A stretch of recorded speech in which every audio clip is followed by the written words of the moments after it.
again and welcome back. We are talking about the routine audit right now, and it's great that you've gotten to this place. Thank you very much for watching. It is my pleasure that you took the time or you're taking the time to get into a fitness audit. Not everybody wants to learn anything about fitness. If I just want quick weight loss, right? What's there to learn? Just browse three exercises I can do to lose weight. And I think that's what has been keeping a lot of us stuck. So, welcome back. By now, you've started to build real clarity about your past experiences, your patterns, and what fitness knowledge you actually know, what you know about fitness. Now it's time to look into your actual life. You don't need a brand new life to build a new routine. You don't need to, overhaul your life for a new routine. This is not if I had more time kind of version. This is the mess I am in right now. Like, I have work, I have family, there's traffic, I have cravings, my mood changes, I have tired mornings. It rains in the morning, sometimes it's just too hot. It was just too hot last night. I couldn't sleep now. I'm exhausted to wake up in the morning and exercise. And good intentions, but sometimes they don't go anywhere. So it means you already have a routine. It might not be an intentional one, right? This audit is not about adding more to your plates. No, it's about noticing what is already there so we can build with it instead of against it. I feel like sometimes when we talk about routines, we add more into our plates. You already wake up in the morning, you already wake up at some time, you do some things in the morning. That is a routine. It might not be a very intentional one yet, but it is a routine. So instead of adding more, we are going to be building with what we have. Because your routine, if it doesn't match your life, it will not last. Right? And with routine, you bring in a lot of flexibility, and so you can bend and sway with every ebbs and flows of life. I don't know where I heard that for the first time, but I loved it. Right now, even if it doesn't feel like it, you already have a routine. It may not be intentional, it may not support your health goals right now, but they're there. So you have to look at this. These audits will help you trace what is actually happening in your life in this day. So you start from how you start your morning, how you wind down, and the tiny habits we have in between. You must find a way to fit in fitness. Remember when we talked about fitness, something that helps you build capacity, your capacity to do a thing. So if you're living right now, maybe you're a stay-at-home mom and you're thinking I want to lose weight, you have to think fitness first. How do I get stronger? So how do you weave strength, tiny steps of strength into your day? Start smaller than you think. Way smaller. Way smaller than you think. So now, let's start mapping out your invisible routine. And I want you to look at what is currently happening in your day. What's the first thing you do in the morning without thinking about it? Without almost thinking about it? If you wake up in the morning, what's the first thing you do? So, where do you typically eat? How do you move? Where do you rest? What time do you scroll? How do you read? How do you do certain things? Do you wake up in the morning and then you step out of bed and you brush your teeth and you look at yourself in the mirror? There are some things you do repeatedly, even if you're not thinking about it. They're already just like that. You didn't write it down per se, but you do it. For me, when I wake up in the morning, what I do sometimes is I get up from the way my bed is structured. Most times I just go to pee and then I drink water because there's always water around me. There's water in my bottle. There's water in my cup right here. It's just normal routines until I became really intentional about my routine. Wake up in the morning and allow myself to think a certain thought, right? Bring that thought I want to think. And I learned that from Dr. Cindy Trim and DDK. To be really intentional about my routine. And because I want my routine to support my health goals, what I do sometimes is just walk around the house. It helps me wake up. So I don't have to look at a screen directly or any lights. Yeah, I know Andrew Huberman says to put on the light, but there's something about walking in the morning or going on a run helps me move with my mind and allows me just set my tone right. I'm also practicing writing in the mornings. So I want you to think about what parts of your day feel chaotic and what parts feel settled. For me, it's usually the morning. I love mornings and I love late nights too. So in the mornings, I love to sit down and just take it all in. Sometimes I just lay down in my bed till 7 and I get up and do whatever I have to do, depending on where my energy is on that day. There's always a plan around that. That is why the routine, you're going to be really excited about the routine skeleton when we get there. So, what feels nourishing and energizing in your daily rhythm? I want you to also think about that. This is not about shame. I don't want to feel like, oh, I don't know anything about routine. I just need a morning routine. I need something. I need to just plan and get my life under control. Because when we think routine, we think control. But what about intentionally living so your life feels like a rhythm, right?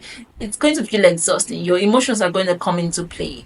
But that is part of that is life. So even if you're trying to control it, those emotions are going to come into play. So why not do something compassionate that you can forgive yourself at every time in the day and ask yourself how you can move forward to achieve this goal you've had in mind. You're not here to blame your routine. We are here to study it with curiosity. I want you to look at your routine and look at it and curiously look at what you've been doing. For me, what I did the first time I started to explore routine was really figure out what I do every time of the day. It was really interesting to see how I spent my time. Because one mistake we make when it comes to routine is just writing down, when I wake up in the morning, I'm going to do this. And we don't even know how long it takes us to do a thing. Maybe it takes you 10 minutes to, boil water for drinking. But in your routine, you've written 5 minutes. So what happens every time you keep missing everything you're meant to do? So it's to study it and with curiosity. So for the next 3 to 5 days, I want you to write down what you do at every hour. When it comes to mind, or maybe set a reminder. Write down what you're doing at that moment. When it comes to mind, write down exactly what you're doing at that moment. The details matter. So when you think about these things, after you've done that, I want you to think about what habits you've done during the day that make you feel strong, nourished, and rested, and which one makes you feel sluggish and stuck. For me, I notice that when I scroll for a long time, I feel sluggish. I feel like my creativity has dipped. I feel like I'm not thinking straight. So that's your job this week. Observe your days like a scientist and a storyteller and look at how your life has been going. Not to judge it, write it down. That's your assignment. If you've gotten to this model, I need the assignments in the group. Understand how fitness can fit into it. After like a week, when you're looking at it, you can tell where you can fit fitness in. And remember what we talked about fitness, it has to feel good. You have to be able to fit it into your life. Look at your routine with curiosity. We study it, not to shame you, but to understand it and where you can bring fitness in. Because if you're watching this course, it means fitness is important to you. So you're not starting from scratch. No, you don't have to burn all your schedules and all your planning to the ground. You don't need a 6 week boot camp that ignores your responsibilities or that fitness program that doesn't consider every other thing you have to have in mind. You just need entry points. You see how we are coding it in? We are bringing it in small, so it feels good.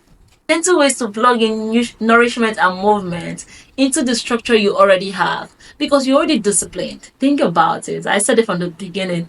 If you have gone on a diet and gone into the end, you're disciplined. You're not lazy.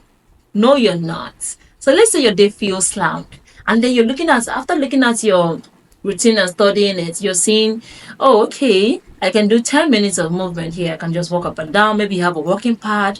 You can get in your steps. You can just be still. What if your bedtime wind down included maybe gentle stretches instead of scrolling one last time before bed? This is how you fit fitness into your life.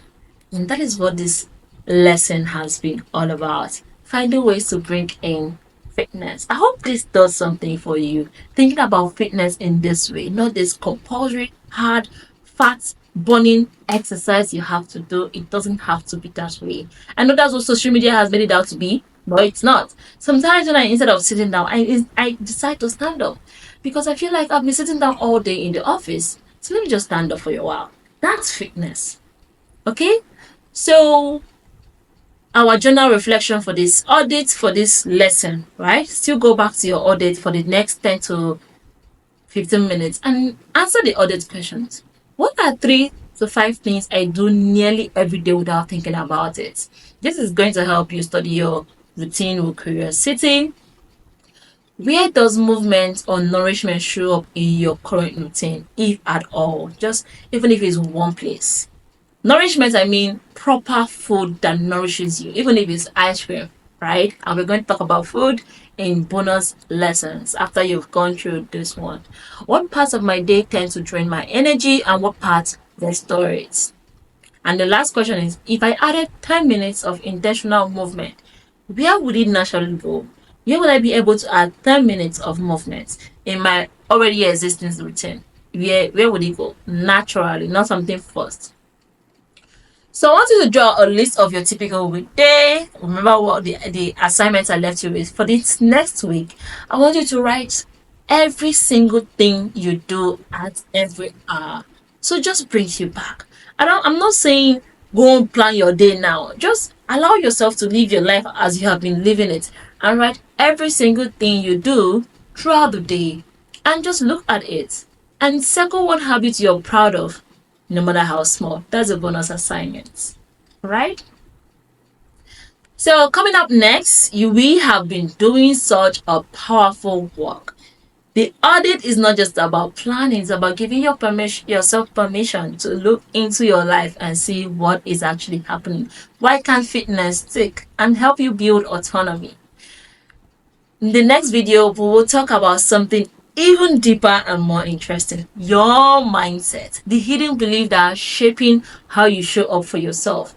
But for now, trust your own routine without telling you. I want you to trust that your routine is already telling you something. You're not starting from the beginning. You already know something. You already are aware. So now is already, you have to start moving. You are just choosing where you go by yourself. I'll see you in the next lesson.